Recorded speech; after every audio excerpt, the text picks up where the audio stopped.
Halo, ketemu lagi dengan saya Budi Tias di Autofun Indonesia. Kali ini kita akan melakukan perjalanan dengan menggunakan all new Kona EV. Hari ini rencananya kita akan menuju Semarang dari Bekasi. Jaraknya kurang lebih 419 kilo. Dan kita akan buktikan apakah mobil ini mampu mencapai Semarang tanpa mengisi listrik sekalipun di jalan. Oke, ikuti terus.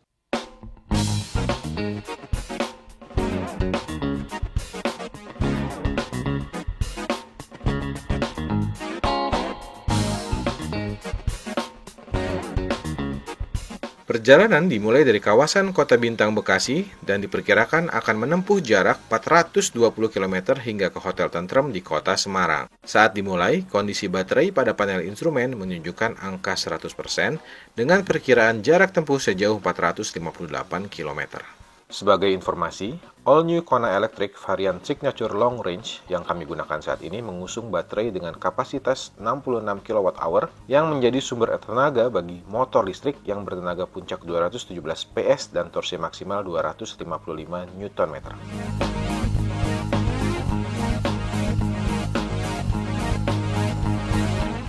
Oke, jadi tadi sepanjang perjalanan dari Bekasi sampai ke rest area kilometer 207A, ada Mas Hadi yang bawa mobil ini, dan dalam perjalanan tersebut kita sudah menghabiskan energi sebesar 37%, sehingga baterai yang tersisa pada panel instrumen menunjukkan 63%. Nah, masih ada sisa sekitar 290-an kilometer yang tercatat untuk range mobil ini sampai baterainya habis. Tapi tampaknya sampai Semarang kita akan tetap masih punya sisa. Kita akan lihat seberapa jauh mobil ini bisa mencapai Semarang dan menyisakan baterainya. Sepanjang perjalanan juga kita bisa merasakan fitur-fitur yang ada di Kona EV ini. Salah satu yang menarik adalah fitur bagian dari ADAS, yaitu Blind Spot View Monitor, di mana kita bisa melihat bagian sisi kiri dan sisi kanan dari mobil yang tidak terlihat atau area blind spot dengan hanya menyalakan sein. Nanti pada panel instrumen kita bisa melihat bagian sisi kiri dan bagian sisi kanan jika kita menyalakan sein ke kanan tentunya. Dan itu mempermudah kita untuk mengetahui apa saja yang ada di sisi blind spot dari mobil ini. Fitur yang sama juga ada tentunya di Ioniq 5, Ioniq 6, bahkan Stargazer juga punya fitur tersebut.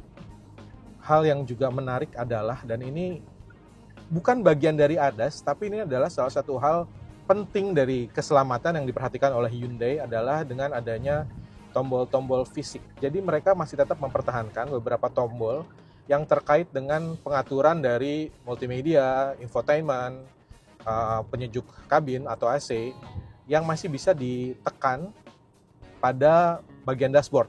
Hal ini jelas mempermudah karena mengurangi distraksi dari pengemudi jika dia ingin mengganti, misalnya memperdingin kabin atau memperbesar AC tanpa harus menekan layar dan melihatnya. Ini adalah bagian yang kadang-kadang terlupakan oleh pabrikan-pabrikan mobil saat ini, saat mereka justru mengedepankan misalnya canggihnya layar sentuh atau besarnya layar sentuh. Yang kadang-kadang itu cuma gimmick. Tapi hal ini cukup patut diapresiasi, terutama pada Hyundai Kona EV ini. Jadi itu adalah beberapa fitur yang kami rasakan. Tentunya masih ada fitur-fitur lain yang bisa kita nikmati sepanjang perjalanan dengan menggunakan Kona EV ini. Tapi yang pasti sekarang kita ingin tahu seberapa besar energi yang dipakai oleh Kona EV ini sampai di Semarang tanpa perlu mencharge lagi. Oke, nanti kita ketemu lagi di Semarang.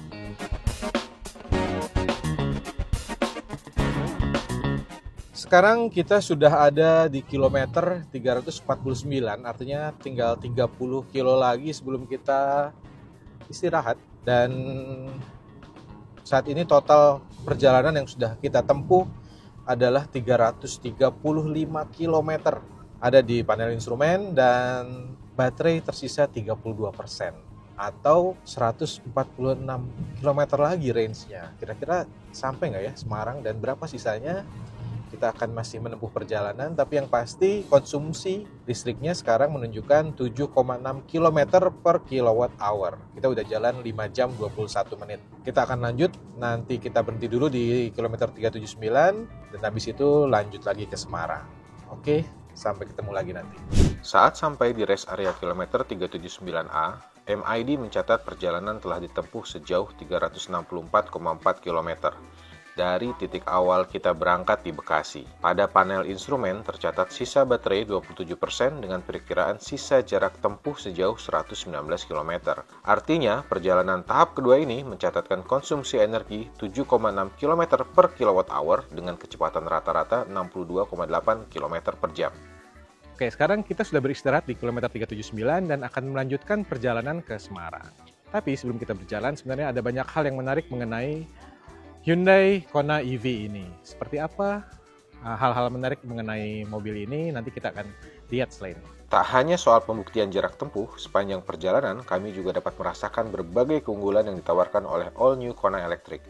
Salah satu hal yang paling kami rasakan adalah soal distribusi tenaga yang diberikan oleh Kona Electric ini. Jika kebanyakan mobil listrik menawarkan output torsi yang luar biasa, jika kita lihat data yang diberikan oleh Kona Electric ini, angkanya tidak bisa dibilang istimewa, hanya 255 Nm. Bandingkan dengan Chery Omoda E5 yang mencapai 340 Nm, BYD Atto 3 yang mencapai 310 Nm, atau bahkan generasi sebelumnya dari Hyundai Kona Electric yang mencapai 395 Nm.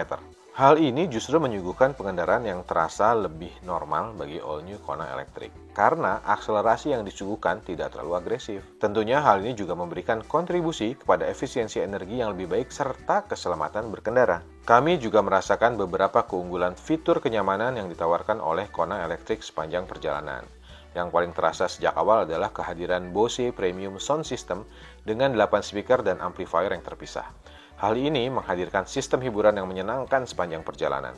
Yang kedua adalah adanya dual zone climate control dan juga ventilated seat yang dapat mendinginkan kabin sesuai dengan keinginan, termasuk menjadikan duduk di bangku pengemudi dalam waktu lama tetap nyaman. Bahkan untuk mengatur suhu kabin dan juga mengaktifkan ventilated seat dapat dilakukan dari ponsel melalui aplikasi Hyundai Bluelink.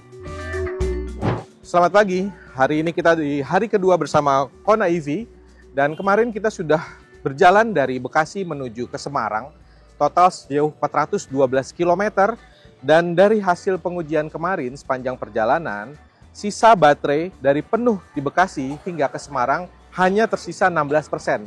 Di meter cluster, jarak yang masih bisa ditempuh dengan baterai 16% adalah 78 km.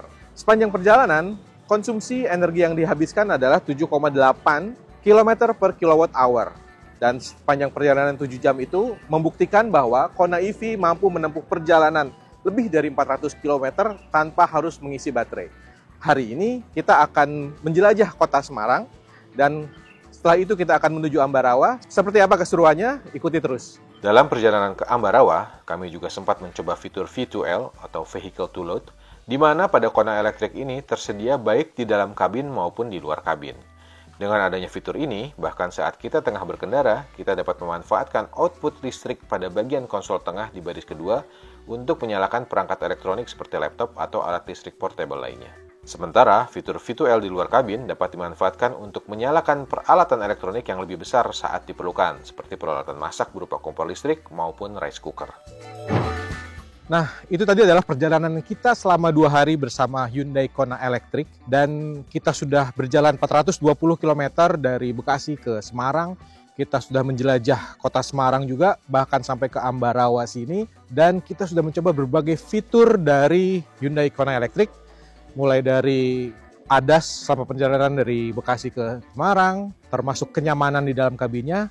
Dan juga tadi kita coba fitur V2L baik di dalam kabin maupun di luar kabin untuk masak. Dan juga adalah fitur Bluelink yang dimiliki oleh Hyundai yang mempermudah para pemilik Kona Electric ataupun mobil Hyundai lainnya.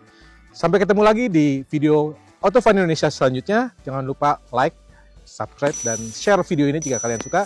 Jika Anda suka roda 2, Anda bisa follow Motofun Indonesia. See you!